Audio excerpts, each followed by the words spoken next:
L'explicació de la moció efectivament ve a condemnar les agressions feixistes que se van produir el dia 9 d'octubre durant una manifestació que se va convocar per la vesprada, una manifestació legal i autoritzada per la delegació de govern amb el lema Sí al valencià. En esta manifestació van acudir grups de nazis en tatuatges en simbologia nazi, vull dir, no és una invenció o una il·lusió de les persones que ho volen veure així, era evident, estan gravats i fotografiats en la simbologia nazi tatuada en el seu cos, i van agredir a persones que estaven manifestant-se de forma legal i lícita. Aquestes agressions no només no se van impedir abans que se cometeren, sinó que a més no se va identificar a aquestes persones en cap moment ni se va produir cap denúncia. Per tant, el que demanem, el que proposem al ple de l'Ajuntament són els acords de demanar la dimissió immediata del delegat de govern, Juan Carlos Moragues, de condemnar les agressions patides durant la marxa de la vesprada del 9 d'octubre, demanar a la delegació de govern i al govern de l'Estat que prenguen totes les mesures necessàries per a dur a les persones que van cometre aquestes agressions davant de la justícia i demanar a la delegació de govern que prenguen mesures perquè no es torni a donar, així com remetre els acords a les institucions implicades. Perdoneu els companys de Totes i d'Esquerra Unida perquè la veritat és que m'he ficat a explicar directament la moció i és de veres que havia d'agrair-vos que s'afegireu a aquesta moció que ja no és només de Compromís sinó que és de Compromís, Totes i Esquerra Unida. Fa un moment en una de les intervencions ens ha dit que nosaltres pretenem posar al mateix sac al delegat de govern que a les persones que varen cometre les agressions. Això no és així. Del delegat de govern només demanem la dimissió. De les persones que van cometre les agressions demanem responsabilitats penals. No estem demanant responsabilitats penals per al delegat de govern, simplement la dimissió i no el cese, com s'ha dit. Cessar-lo voldria dir que algú per damunt d'ell el cesse. El que volem és que ell mateix reconega la seva responsabilitat i dimitisca com li hauria de dictar la seva moral. Perquè, de fet, el dia 9 d'octubre, el mateix dia en què es van produir les agressions, la pròpia delegació del govern va agrair públicament a través d'un tuit el treball de la policía que ha garantizado la seguridad e integridad física de los manifestantes. No os olvideu d'això, que ha garantizado la integridad física de los manifestantes. Y al endemà diu, el delegado de gobierno condena rotundamente las agresiones. Per a mi, agressiones i integritat física són antònims per complet. O sea, no pot ser que se proteja la integritat física però que l'endemà reconegues que han hagut agressions. Si han hagut agressions, no ha pogut defensar-se la integritat física d'aquestes persones. Informa que la policia ha abierto una investigació. És a dir, la pròpia policia, la pròpia delegació de govern va veure que havia hagut una actuació que no era suficient o que no havia sigut adequada. Que ens pareix molt lícit i no demanem que se cesse a la policia, perquè al final la policia obeix a ordres. El que sí que demanem és que el responsable polític d'haver muntat aquest dispositiu o d'haver donat l'ordre de que s'actuarà d'aquesta manera tinga les seves responsabilitats polítiques, torna a dir, polítiques, de dimissió, no de responsabilitats penals com demanem dels agressors. La pròpia Fiscalia Provincial de València ha obert una investigació d'ofici, o sigui, per ells mateixos, per la mani ultra no autoritzada aquest dia. El dia 18 d'octubre, o sigui, 8 dies després, 9 dies després de la pròpia manifestació, 21 persones ja estaven detingudes per les agressions.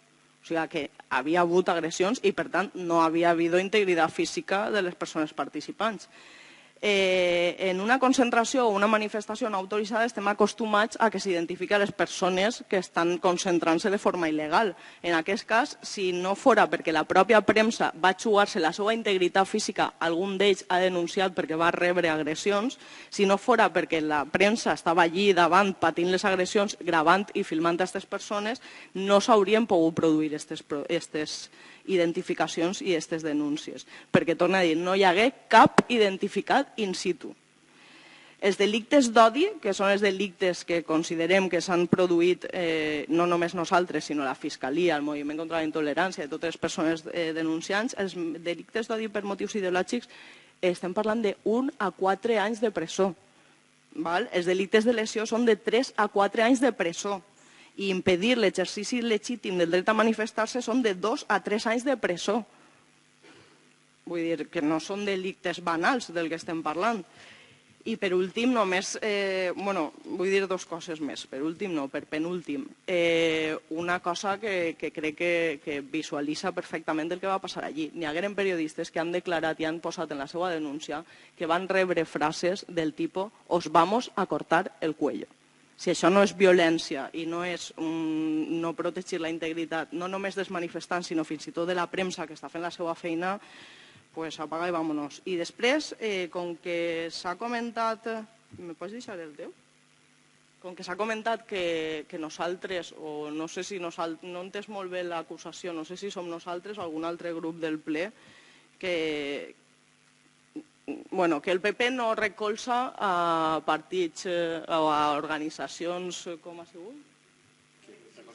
Que recolzen la violència, no? A organitzacions violentes. Bueno, doncs en el Google, així en un moment, hem trobat la manifestació, que no podem dir el dia perquè en el cartell se'ls va oblidar posar el dia, així 28M, no sabem de quin any, però puc assegurar que fou en l'anterior legislatura. Així en Burjassot se va convocar una concentració entre les entitats adherides a la manifestació. Convocant a aquesta manifestació estava el Partit Popular, però també estava, per exemple, Espanya 2000. Si això no és una organització violenta, conforme ens han demostrat en diverses ocasions i conforme fins i tot ha fixat la llei en molts moments, doncs no tinc res més que afegir. Llavors, estem absolutament d'acord. La violència és condemnable sempre, vinga d'on vinga. Estem d'acord. És més, torne a reiterar, si presenten el manifest institucional, que crec que no seria la primera vegada que fins i tot se pot presentar in voce per despatx extraordinari, que ens ho confirmen, anem a votar a favor. Vull dir que és que no crec que estem dient tot el rato el mateix, però cadascú de la seva manera. I després, sobre el tema de la manifestació, l'hora del tuit no sé per què no la posa, perquè crec que és un retuit o no sé, i no... I lo de la manifestació estava en este mòbil, perdó, és que estic ahí en diversos mòbils, que jo no sé com va este. La manifestació no diu res d'un alcalde catalanista, diu «Aixina no, orgies catalanistes, pujada d'impostos, concerts proetarres, gestió municipal deficient i política cultural sectària. 28M, ven a la plaza». No diu res d'un alcalde catalanista, ni... Sí, orgies catalanistes. Jo no sé qui les fa, però a mi no m'han convidat mai, i això que soc de Compromís. Però bueno, al marge de la broma de les orgies catalanistes, és que tampoc tinc molt més que dir. Vull dir, nosaltres demanem responsabilitats polítiques, no li les podem demanar a ningú més que el responsable polític de tot això, i reitere que si volen presentar in voce este manifest institucional el votarem a favor.